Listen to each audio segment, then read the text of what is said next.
Sleep looks like doing nothing, but according to the restoration theory of sleep, it is active repair time for your brain and body. This theory says the main purpose of sleep is to restore what waking life wears down, from muscles to memory. Think of sleep as scheduled maintenance. Damage happens during the day, repairs happen at night. Sleep has structure, called sleep architecture. Across the night, we cycle every 90 minutes through different stages. These stages fall into two categories, NREM sleep and REM sleep. NREM means non-rapid eye movement sleep. It includes stages N1, N2, and N3. N1 is light sleep, the transition from being awake.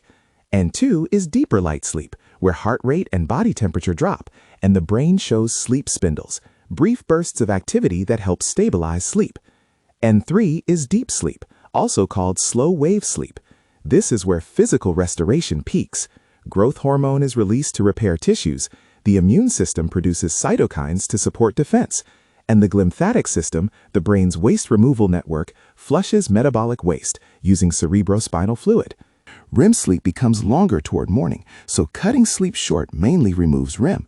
That's why chronic late nights hurt learning, mood, and mental health. Then comes REM sleep, short for rapid eye movement. The brain lights up. Brain activity looks awake. Dreams are vivid, and the body enters muscle atonia, meaning temporary paralysis. REM sleep focuses on mental restoration.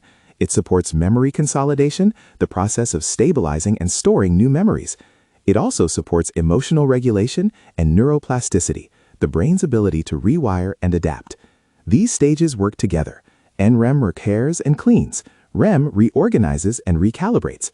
If sleep is cut short or fragmented, this maintenance is incomplete. NREM restores the body and brain. REM restores the mind.